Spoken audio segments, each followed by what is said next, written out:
the numbers are beginning to go up. So good morning to everybody. Good morning. Thank you for joining us. We've got some protocols up on the screen there. My colleague Ian is sharing. If you just make sure your microphones remain muted at the moment, we're not sure how many are going to come onto the call, so just to minimise any noise. And if you'd like to tweet this morning, the hashtag is SLF22.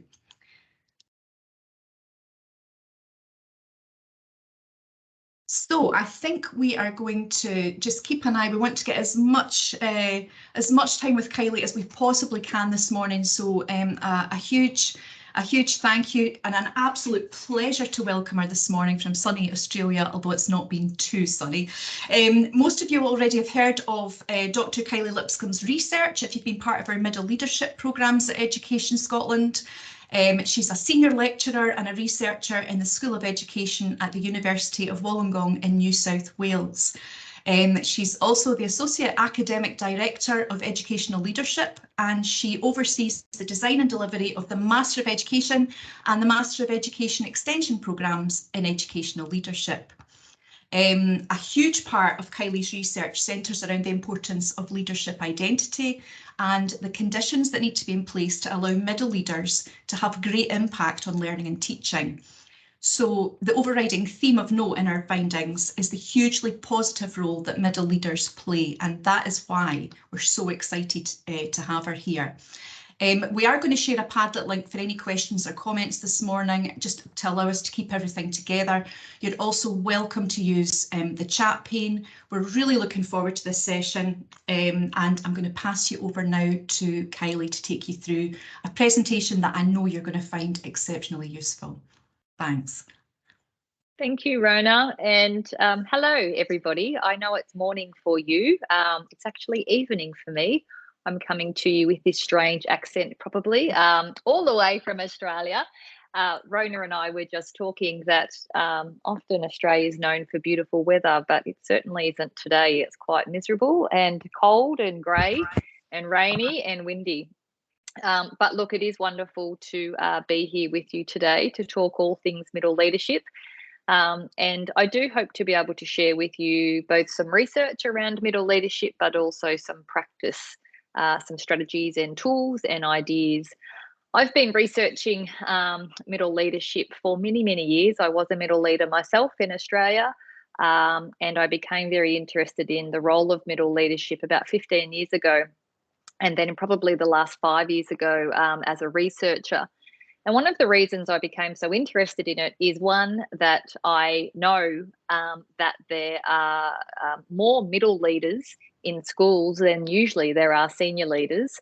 And it's a very under-researched and complex area that we haven't been able to really promote and develop for many, many years. Whilst I've been doing my research for the last 5 or 6 years, what's really pleasing is that over the last 2 years, we're actually seeing a lot more attention to middle leadership all across the world, both in practice and development and research. So it's really pleasing to see. Now, I'm just going to share my screen with you today and take you through some of the work that I've been working on with my colleagues. Now, I would love, if you would be able to interact with us today. So if you are willing and able, could you just tap on the chat function, say a good morning, and just let us know where you're from. I've got on there good morning, evening. It's 5 o'clock here for me, all the way from Australia. But if anyone else has got access to the chat, I'd love to get you to interact, please.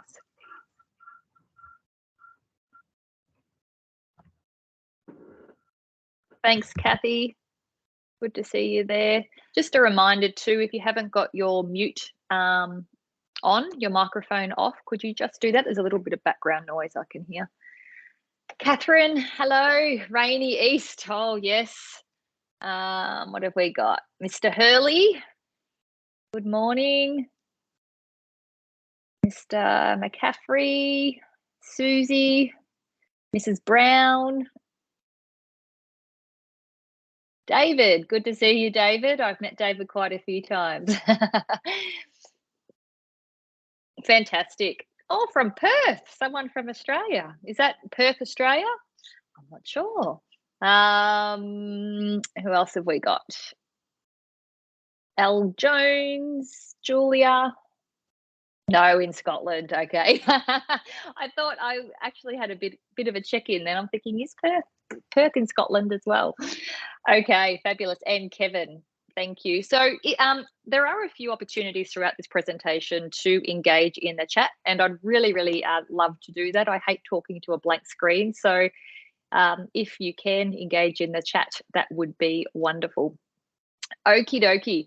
So what I wanted to start with, I guess, is sharing with you what my experiences are in middle leadership and where they have helped me define what middle leadership is. So I'm hoping you can all see the screen in front of you now. Now, what we did in 2021 is with two of my colleagues, Sharon Tyndall Ford and Jodie Lamana, what we actually did was explore all of the empirical research in middle leadership across the world over 14 years. And what we were trying to do is ascertain what or how middle leadership is defined across different school sectors and across different countries. And there were no surprises that it was defined quite differently. Sometimes it wasn't defined at all. So what we were trying to do is really come up with a way to actually define middle leadership that was relatively universal and provided a clear definition for what it could actually be, both in practice policy and also research. So this is the definition that we came up with. Middle leaders are formally appointed leaders. Now, what that means is that it's not just a where you get a tap on the shoulder and say, can you do this job or can you do this job? Educators do actually have a formally appointed leadership role if they are a middle leader. If they don't, but they still lead in a school, we would call that teacher leadership. So they influence and they lead informally. But our definition is based around middle leadership, usually in a formal position. Because middle leaders have a formal leadership position, they have accountabilities that they're responsible for. Sometimes, if they're lucky, they have a role description, but we're finding that many don't. But they do have roles and responsibilities that they are accountable for. They usually operate between senior leaders, so the senior leaders in the school and the teachers in the school. So they're in the middle. And I'm going to talk a lot about that positionality today and how, whilst it can feel quite complex and quite challenging, it's actually an optimal position to influence teaching and learning. And ultimately, like all educators in schools, they lead in order to positively impact teaching and student learning.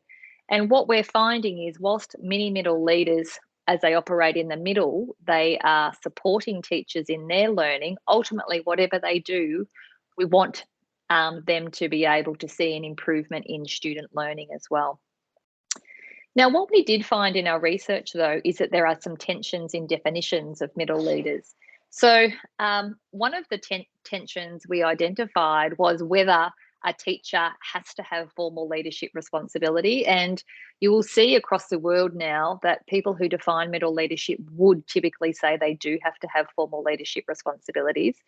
And the other one is whether they take on management and or pedagogical responsibilities. Now, one of the things we found is about 20 or 30 years ago, middle leaders used to be called around the world middle managers. And that's because they often did a lot of administration work. But now we're finding that the shift in term, but also the shift in roles and responsibilities is shifting towards middle leaders leading teaching and learning and pedagogy a lot more than the management and the administration. So the other thing we found out in our research is the expanding positions that middle leaders are being placed in. So these are just some of the terms that you can see across the research studies around the world that define the role of middle leadership. So we have subject heads, we have heads of department and faculty, we have curriculum coordinators, pastoral leaders, year and stage coordinators, pedagogical coaches, team leaders. What you can see there is that it is a very expanding position, and middle leaders are taking different roles in different schools. Some are more pastorally and wellbeing focused. Some are more teaching and learning focused. Some are very people orientated. So they're head of teams, or they're a pedagogical coach, or they are a little bit broader in terms of heads of department or larger areas. One of the things we have found is, regardless of the middle leadership position, most middle leaders influence at a team level, not at a whole organisational level. Now, the other thing we found out across all of this research, interestingly, is the impact of middle leaders. And what we were able to identify, and I know this is quite a detailed slide and you don't need to take it all in, but I'm very happy to send you the research if you're interested in this. What we found is that middle leaders do directly make an impact into teaching and learning. So through their role, through their leadership, they do and they can and they should directly impact teaching and learning, but they're impacting more the teaching and the curriculum and the pedagogy rather than a direct link to student learning. Now, one of the reasons for that is because they often work with the teacher, and then the teacher then works with the student. But also it is hard to get correlation data between leadership and student learning as well. So then what we did after we had a look at that middle leadership definition was we started to say, well, what are the characteristics of an effective middle leader? And if you are a middle leader, I'd love you to think about each of these as I talk about them and think about how they relate to your role and responsibility. If you're not a middle leader, maybe think about a middle leader that you know and whether they align to their roles and responsibilities. So the first one I've already talked about is it's a formal position, but the other part of that notion is that there's a remuneration. So what that means is there may be an increase in pay, or there may be an increase in time out of the classroom, for example, to actually lead. Now, that's wishful thinking for some middle leaders. I know, in particular in Australia, we have middle leaders that don't have a remuneration, which is quite sad, and we're fighting very hard for that. But typically, if you have a formal leadership role, there is some level of remuneration now. The second characteristic is around positionality. And as I said, I'll talk a lot about this shortly, but typically middle leaders work between those two subcultures of teachers and senior leaders. And that positionality is really important. And you can feel as a middle leader like you're being, pulled from one end of the other, or feeling like the meat in the middle of the sandwich. But in actual fact, what we're finding is that positionality in the middle allows you to build very collaborative and strong and trusting relationships with teachers, because you're working with them from the classroom out. But you can also be an advocate and a support and a resource for senior leaders at the organisational level. So it's a really important part of leading, teaching and learning. The third characteristic is around teacher agency. And what we found in our research is that middle leaders are in a prime position to actually increase teacher agency. And what we mean by that is actually supporting teachers from the ground up to contribute and shape the professional policy and resources and practices of the school. Teachers are professionals. They have been through university typically to gain a degree in teaching. They have many, many years of experience as a student, and as they grow in experience as a teacher. But often across the world, they often are told what to do by policy makers that aren't even educators themselves. So one of the roles of a middle leader is really to advocate from a bottom-up leadership model, where you support teachers to make good quality evidence-informed decisions because they know teaching and learning so well as professionals. The fourth characteristic is around relational trust. So what we've identified is, as I said before, most middle leaders influence at a team level, and the effectiveness of that influence at a team level is that they should have high levels of relational trust with the people that they work with, and they should be engaging collaboratively with the people that they work with, shoulder to shoulder. Now, one of the misconceptions of this idea of relational trust is that you have to build trust first in order to do the work. And in actual fact, that's not the case. How you lead and how you work with others builds relational trust. So the way you work, the way you lead is how that trust increases. And then the last characteristic is the level of accountability.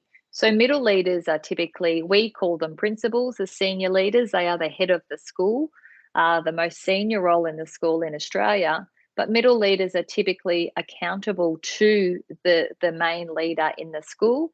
They are also accountable to their peers, the teachers that they work with.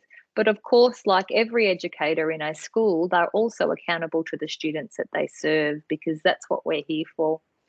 I would love just to take a 20-second pause and just ask you to use the chat function to comment about any of these characteristics. Are there any there that stand out for you that aren't typical of your role? Just like to take that moment to take that quick reflection, and please do engage in the chat function.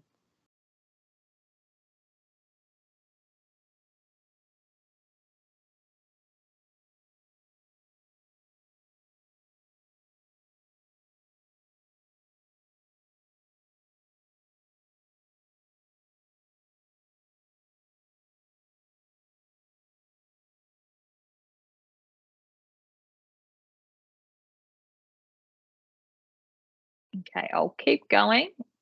But if you would like to engage in that chat, please do, and I can certainly respond as we keep going. Now, the other thing we found out from this research is I guess, conditions that middle leaders require to lead effectively in their school settings.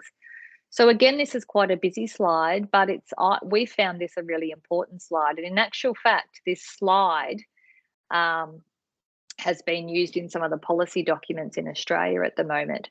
So one of the things we're saying is that middle leadership, how it's defined, and they are based around those 5 characteristics that I shared with you.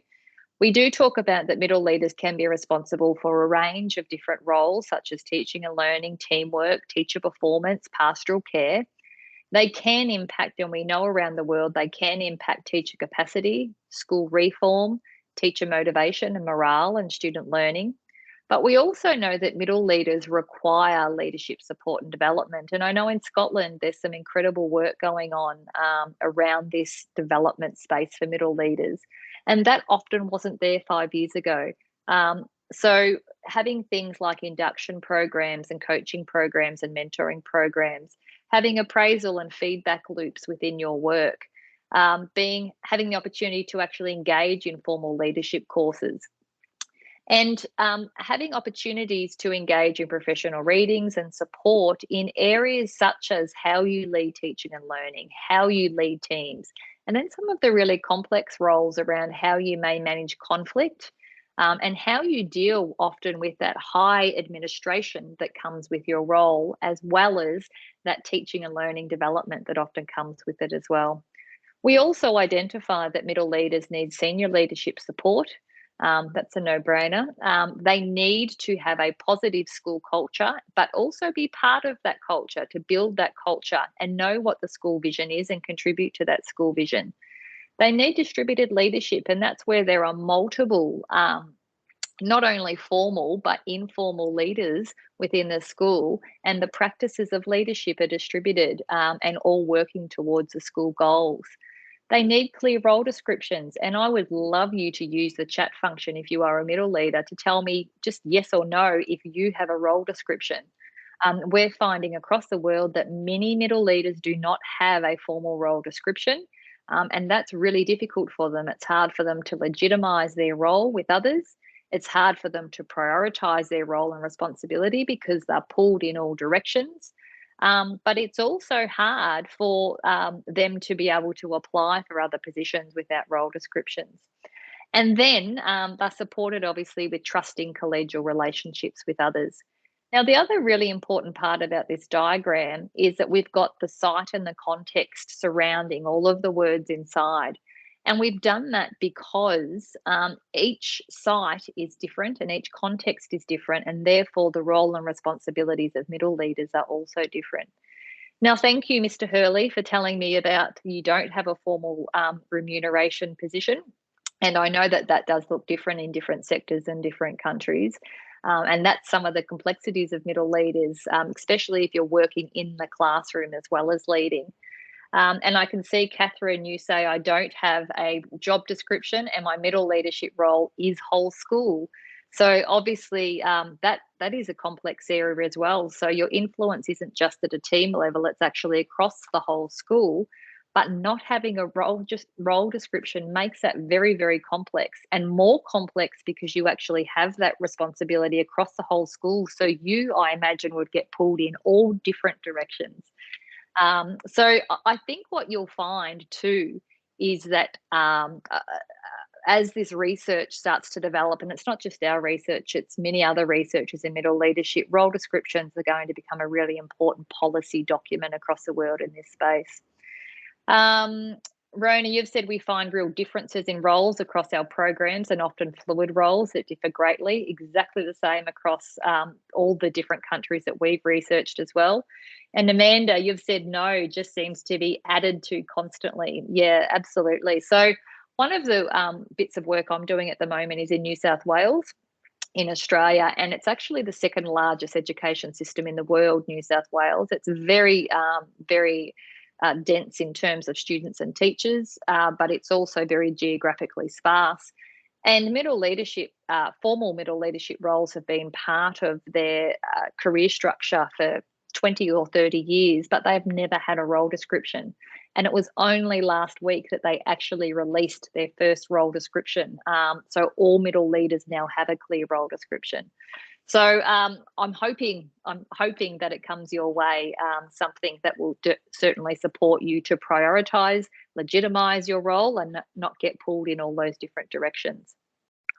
Now, I've got one other question for you before I go into two really important parts of middle leadership from a practical level. So I'll move a bit more from the research to the practice level now.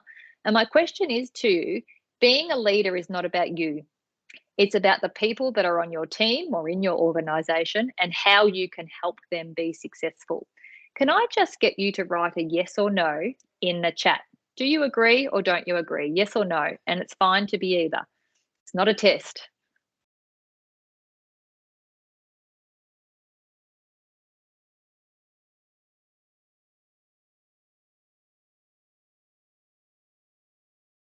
Okay, Mrs. Brown says yes. Catherine says yes. Adele says yes. C. Whalen says yes. Mr. Hurley says, well, isn't it about both? Is that a sitting on the fence there, Mr. Hurley? I'm sure it's not. Mrs. Osprey says yes. It's interesting calling you by your teacher teacher names. Okay, so I'm going to say, Miss Playfair, you says sometimes the way someone leads can have an impact on the team, so about working well mutually together. Amanda, can you repeat? Sound went down. It's on the screen, Amanda. So the question is, do you agree that being a leader is not about you? It's about the people that are on your team and how you can help them be successful. Susie, you're agreeing with Mr. Hurley and saying both. Okay, I'm going to tell you my thoughts on this. Doesn't mean that I'm right or wrong, but I'm going to tell you my thoughts on this.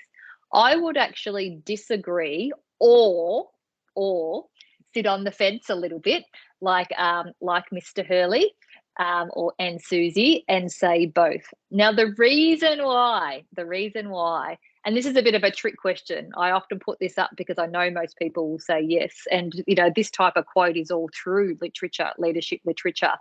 The reason this type of quote is through leadership literature is it's trying to move from what we would call a heroic leadership style, where we have one main leader of the organisation that is the hero, does everything for themselves, and it's all about sort of their own ego. That quote is about saying that leadership shouldn't be so egocentric. It should be about others and leading others. Now, the reason I disagree with this is I don't believe that you can actually be an effective leader, a positive leader, unless you also work and develop on yourself.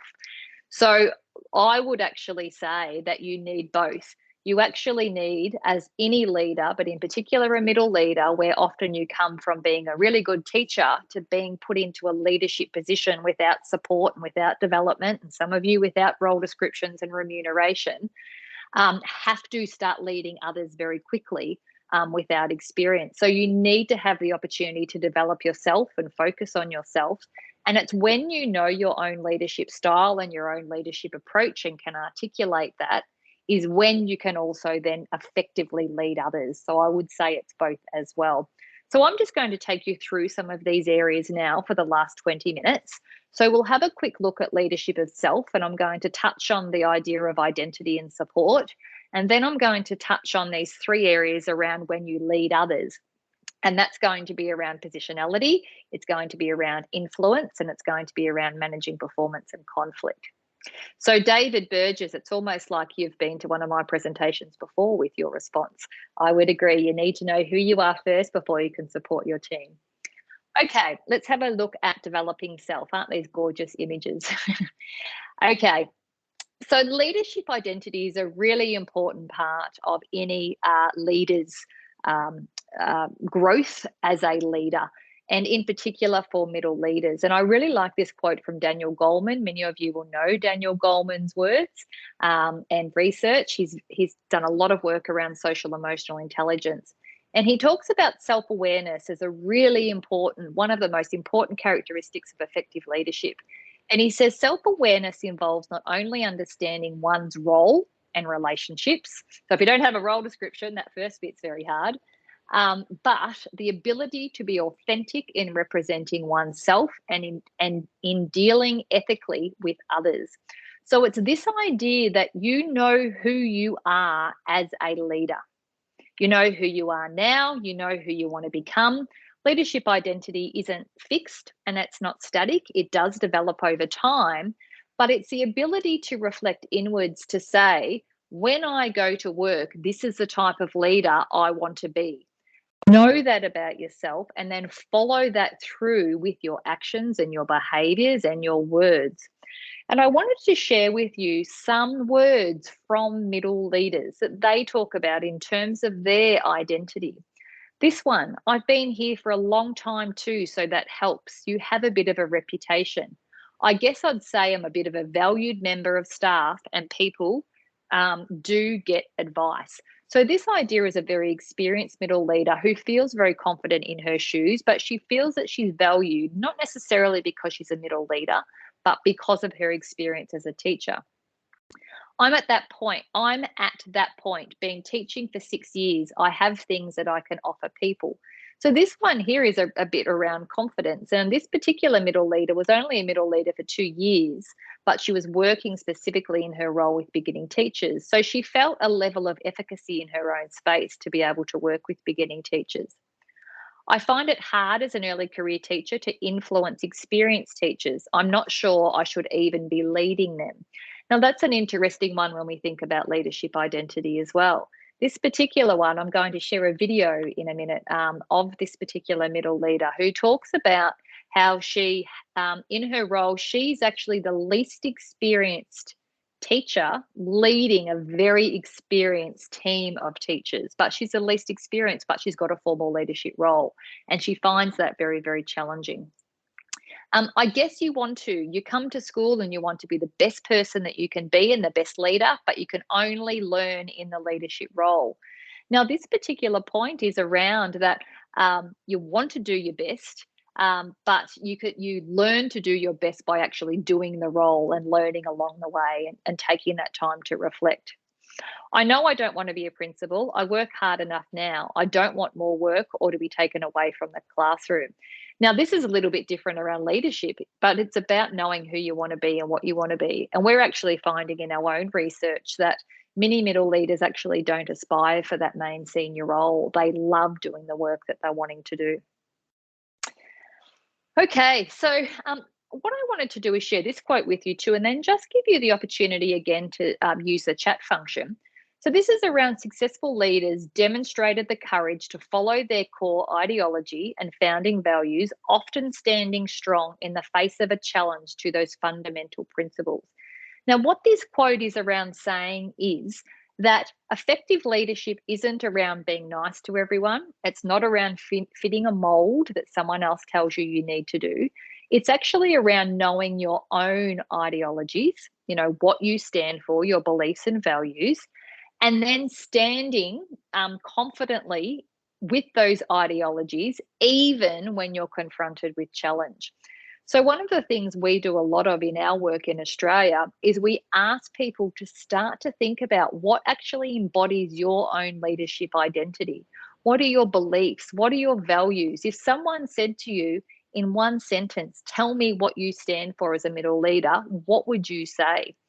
I just, again, want to give you just a 30-second think, and maybe just jot down 1 or 2 words in the chat if you're willing to share, around what you would hope that you stand for, or what you would hope others would say about you if they were asked that question.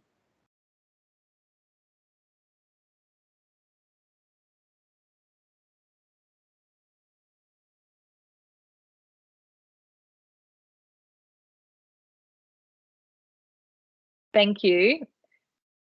Mr. Donachie, I think I pronounced that name. And I can certainly empathise as well. I've been in a very similar situation, and credibility is really important, but it doesn't happen overnight. Drive and integrity. Yeah, Adele, I love those 2 words together. I use those a lot, challenge and support, on that pendulum. And I think it's a really nice way to describe middle leadership, effective middle leadership, where because you're working with colleagues, you want to support them, but you want to support them with challenge as well. So you're growing and developing them. But what you need to remember is when you challenge, that they've got the support and resources to actually keep building and developing. Service, thank you, Susie. Honesty and support. Impacting pupil experience. Yeah, great, Catherine. You want to know that what you do is making a difference to our core business in schools. Integrity, aspirations for all, courage. Yeah, Miss Playfair, that's a really interesting one, because some of the middle leaders that we work with talk about that they feel that they lack courage when they're dealing with some of those complex areas. Sound morale, respectful, leading by example, modeling growth and authenticity. A lot of you are talking about that integrity and authenticity. Being willing to mentor and coach, but also to keep learning and growing myself. I love that one, Mr. Hurley. Everyone is valuable and can add value. Yep, and again, that's that recognition, isn't it, that we're all people, and regardless of our opinions and beliefs and values, what we have is important, and that's where that that characteristic of teacher agency is really important. Thank you. Okay, so the other part of leadership identity is that, as I said, leadership identity, who you are now, won't be who you are as a leader in 5 or 10 years. It's not fixed and it's not static. And it shouldn't be fixed and static, because you should be constantly engaging in that learning that some of you talked about and getting support to grow yourself as a leader. So these are just some ways that you should be thinking about growing and developing your leadership identity through leadership support. So one of them is being in a distributed leadership school where there are multiple leaders all working towards the same school priority, and learning and growing and modelling and sharing and reflecting with them. The other one, and this is an interesting one too, we're finding more and more that the more confident and effective middle leaders are actually those that are a part of the executive team. Now, I know executive team is a term that can look different in all systems. In Australia, we talk about the executive team being the most senior leaders in a school that make decisions for the organisation. Now, sometimes in some schools, middle leaders are part of that executive team, and sometimes they are not. But what we're finding is it's when they do, whether it's formally and all the time, or informally and part of the time, they are more effective, because they are understanding strategy and organisation at a school level, and they can feed in and out from the ground up and back down again. So they really become that conduit between the classroom and the organisation. They should be engaged in professional learning teams themselves with other middle leaders where they can share and reflect on practice. They should be engaged in coaching and mentoring. They should have a strong balance between support and trust by others who can support them. And they should be working towards having professional trust and a level of autonomy in their role as well. The last one I wanted to share with you around leadership support is a co-relationship mindset. And that's because you are in the middle. Actually having a co-relationship mindset with teachers as well as senior leaders is a really good place for you to be in, because you're constantly growing and developing from all different career stages in the school. Now, the second part of this presentation is around leading others. So this has been around identifying who we are, what we want to be, how we want to grow. But we also need to recognize that as a leader, we're always influencing and developing others. So positionality as a middle leader, which I talked about earlier, is absolutely key for any middle leader. And it's actually about embracing that middle position and staying there. I love this quote from a middle leader. She says, because it's not a position where for yourself it's clearly identified, and it's not a position where those not below you, but those you're working with always identify what your role is or what the benefit of your role is, whether it is to be to them or to their colleague. And you're also not a part of that higher hierarchy. So you're kind of stuck in the middle area, which can be very frustrating. And we hear that a lot from middle leaders. So what we're trying to do is ask middle leaders to actually think about their positionality. So sometimes middle leaders can be working too close to senior leaders. So most of their work is with senior leadership, and they're not working with teachers and in classrooms. And that can be a challenge because you can lose sight of the hotspot of the classroom. You can lose sight of those trusting colleague relationships, and you can lose sight of being that advocate for teachers and feeding back up.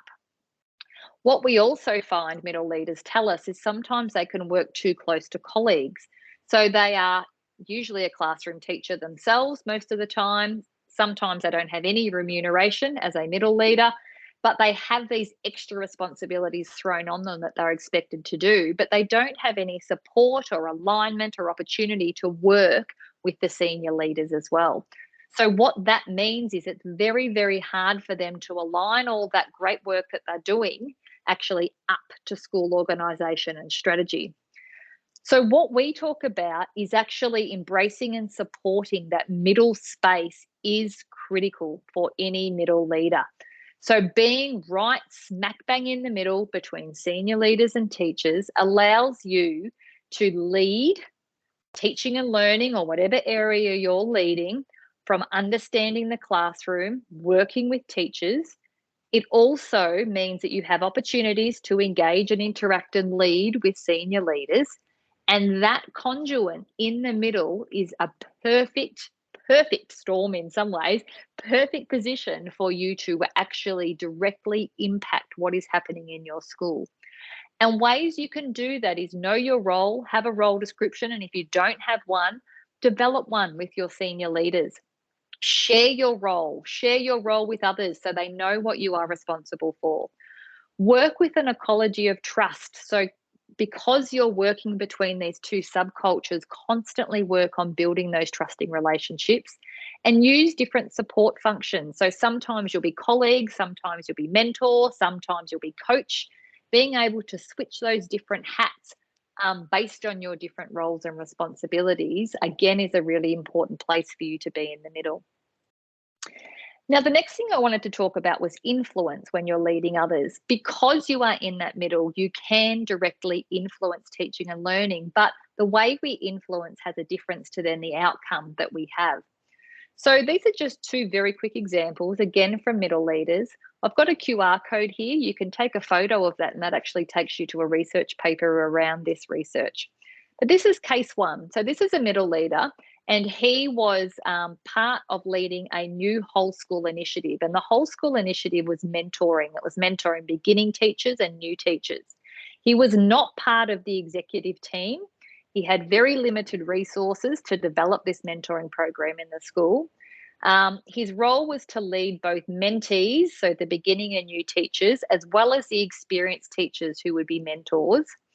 He felt very confident leading the beginning teachers, but he felt that he lacked authority with the experienced teachers because he wasn't a very experienced middle leader himself. Now, how he influenced was through three main strategies.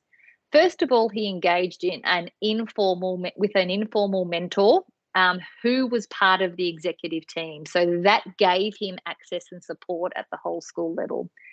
He got the mentoring program onto the school plan because it became a priority and was resourced. And he did that by advocating through staff. So he interviewed, he surveyed staff to get their voices on the effectiveness of the program to show the senior leaders that it was making a difference. Case 2. This middle leader was a very experienced middle leader. She was part of the executive team. She had a role description. Her main role was to develop a program in schools where all teachers were engaged in observing one another and giving each other feedback, so a peer observation and feedback program. She developed a whole heap of templates to set up this program around how teachers could take feedback. She collated and analysed all the data for teachers because she knew that they were time poor, so student learning data and teaching learning data to help them with this observation and feedback. And she did lots of modelling in the classroom. So she went in and she modelled how observation and feedback looked. Now, really interestingly, she said that she failed. She said the templates, the collation of data, the modelling did not work. And it didn't work because she was doing all the work for teachers. So she scrapped her approach and she instead led the observation and feedback program through a joint effort. She got observed, she gave feedback, she was working side by side with them. She became a co-learner. So she got all of her team to run the PD and develop and analyse data. So it became a distributed leadership approach. Instead of being an expert in observation and feedback, she became an expert in facilitation. So she facilitated teaching and learning and conversations, but she didn't have to be the expert in the program. She spent more time listening than talking, and she advocated for teachers up to the senior leaders.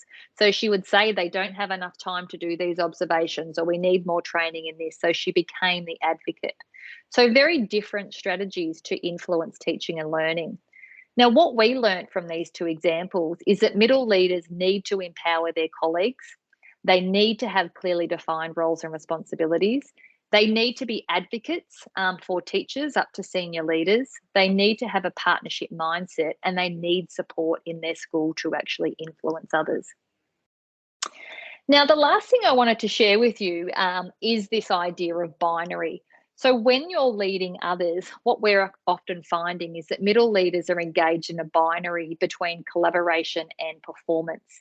So what that means is that they feel that they are stuck in the middle between having to collaborate with others, but also manage some of the underperformance issues that they face.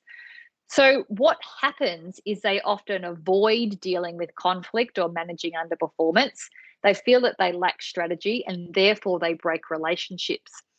Now, some really nice work from Maya and Hannah I'll put the link on the Padlet for you if you like. This is a really nice research paper that talks about strategies middle leaders can use to actually manage performance. Now, they talk about that typically they prioritise relationships over addressing concerns. They indirectly deal with underperformance and conflict, not directly. And they feel pressure from the top down and become very task orientated. Instead, what middle leaders need to do when they're dealing with performance and conflict is engage with it directly. So address concerns directly with their colleagues and link it to evidence in student learning. And they also need to have their own forms of internal accountability. So have observations and student data to be able to approach the people who are engaged in conflict in a very open and explicit support. Now, I'm really conscious of time. What I'm going to do is we have shared a Padlet with you. And what I'm going to do with that Padlet is put up a video exactly on that performance and collaboration that you will be able to access. I'm also going to put up those two research papers for you that I discussed. So one of them is on the influence and that other one is on the performance.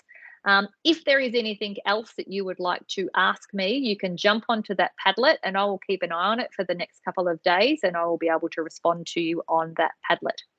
So I hope that has given you some useful advice and support and resources. I hope you enjoy the rest of your conference and thanks for coming along. Thanks, Rona. Thank you so much. That was really helpful, Kylie. And do you know what? I'm going to stand strong, knowing my own beliefs. That's something that I'm going to take away. We really look forward to hearing about your findings on role descriptions. That's something that's really resonated this morning. So a huge thanks for joining us from Australia. And can I say thank you to everyone as well for participating in the chat pane, and we will upload everything to the Padlet. So what a great start to the day. Thank you so much, and thank you to everybody. Thanks everyone, and I'll get uploading as well, so you've got all of that material in the Padlet. Thank you. Great session. Thanks everyone.